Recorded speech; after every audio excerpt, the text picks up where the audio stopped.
Hello everyone. आज हम कक्षा 6 के नादान दोस्त नामक कहानी का अध्ययन करेंगे। यह पाठ 3 है और यह वीडियो का पहला भाग है। इस कहानी के लेखक हैं प्रेमचंद जी।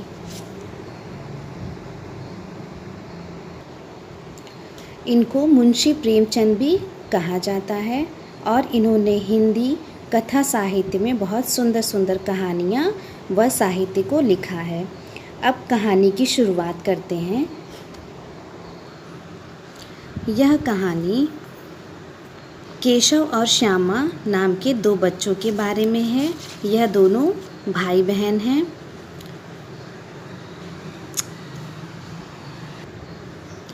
इस कहानी में वे अपने घर में चिड़िया के घोंसले को देखकर अपनी उत्सुकता, उनके अंडों के प्रति अपनी जिज्ञासाओं को हल करने का प्रयास करते हैं और नादानी में उन अंडों को फोड़ भी देते हैं। कहानी इस प्रकार से है, देखते हैं। पाठ 3, नादान दोस्त।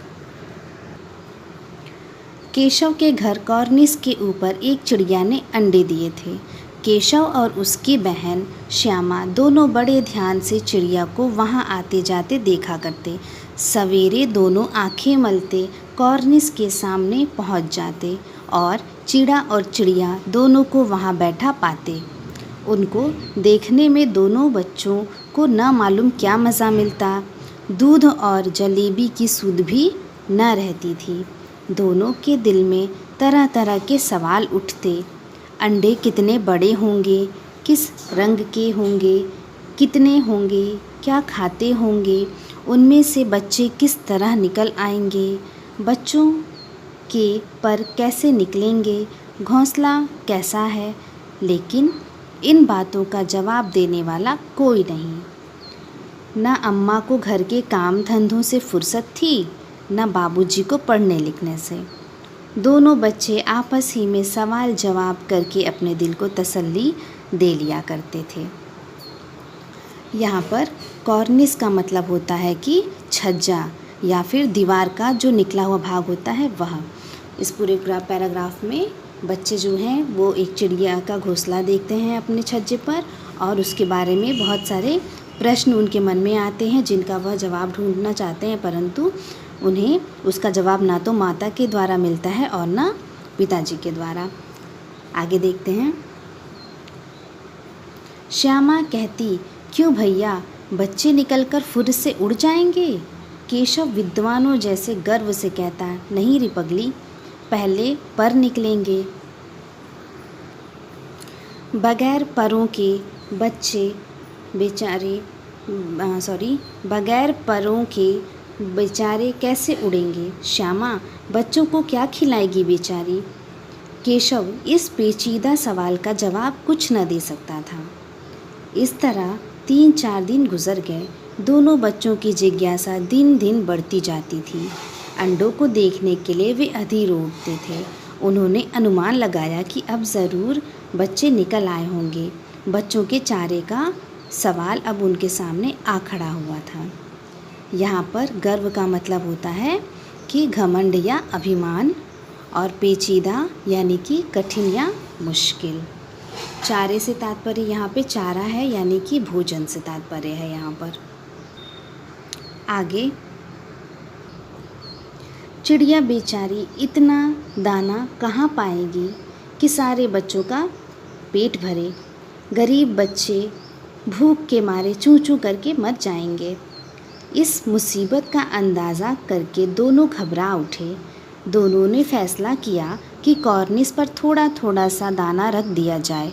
श्यामा खुश होकर बोली, तब तो चिड़िया को चारे के लिए कहीं उड़कर न जाना पड़ेगा। इस पैराग्राफ में बच्चे जो है चिड़िया के घोंसले के बारे में बात करते हुए उनके भोजन के बारे में चिंता करने लगते हैं कि इतने सारे बच्चों को चिड़िया अकेले भोजन कैसे करा पाएगी और बच्चों की देखभाल कौन करेगा। इसलिए उनके मन में जो है प्रश्न आते हैं और वह जो है कहते हैं कि केशव, नहीं, तब क्यों जाएंगी। श्यामा, क्यों भैया, बच्चों को धूप न लगती होगी। केशव का ध्यान इस तकलीफ़ की तरफ न गया था। बोला, ज़रूर तकलीफ़ हो रही होगी, बच्चे प्यास के मारे तड़पते होंगे, ऊपर छाया भी तो कोई नहीं। आखिर यही फैसला हुआ कि घोंसले के ऊपर कपड़े की छत बना देनी चाहिए। पानी की प्याली और थोड़े से चावल रख देने का प्रस्ताव भी स्वीकृत हो गया। इस पैराग्राफ में बच्चों ने चिड़िया के खाने के लिए थोड़े दानों को रखने का प्रस्ताव रखा और यह जो है श्यामा जो है पानी लेकर के आई। दोनों बच्चों ने उनके खाने की और उनके छत की व्यवस्था की, क्योंकि वहाँ पे धूप लग रही थी और बच्चे सोच रहे थे कि उन्हें धूप लग जाएगी, इसलिए उन्होंने यह सब बात स्वीकार करके इसको पूरा किया। आगे दोनों बच्चे बड़े चाव से काम करने लगे। श्यामा माँ की आँख बचाकर मटके से चावल निकाल लाई। केशव ने पत्थर की प्याली का तेल चुपके से ज़मीन पर गिरा दिया और उसे खूब साफ करके उसमें पानी भरा। अब चांदनी के लिए कपड़ा कहाँ से आए? फिर ऊपर बगैर छड़ियों के कपड़ा ठहरेगा कैसे और छड़ियाँ खड़ी होंगी कैसे?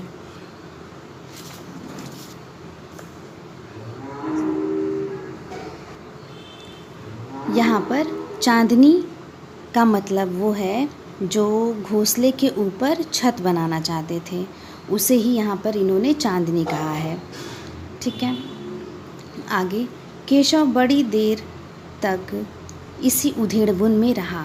आखिरकार उसने यह मुश्किल भी हल कर दी। श्यामा से बोला, जाकर कूड़ा फेंकने वाली टोकरी उठा लाओ। अम्मा जी को मत दिखाना। श्यामा, वह तो बीच से फटी हुई है, उसमें से धूप न जाएगी।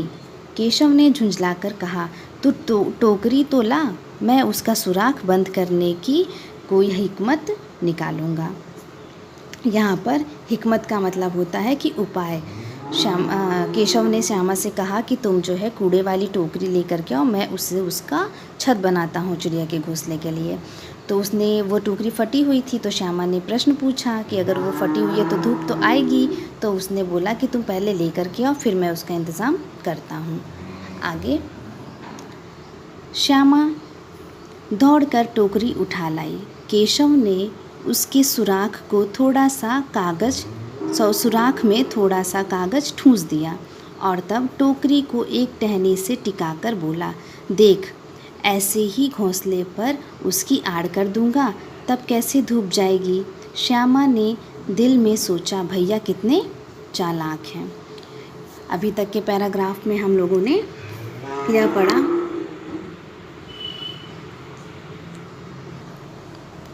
पढ़ा कि किस तरह से बच्चों ने चिड़िया के घोंसले को देख करके चिंता जताई और उसको ठीक करने, उनके भोजन की, पानी की व्यवस्था करने के लिए क्या क्या उन्होंने उपाय किए। उसके बाद श्यामा जो है टोकरी लेकर के आती है जिसमें से धूप निकल सकती थी, तो उसने क्या किया, सुराख यानी कि जो छेद था उसमें उसको बंद कर दिया कागज़ ठूंस करके। आज के लिए इतना ही। आज का होमवर्क है, यह जो 2 नंबर भाग है ये हम अगले वीडियो में करेंगे।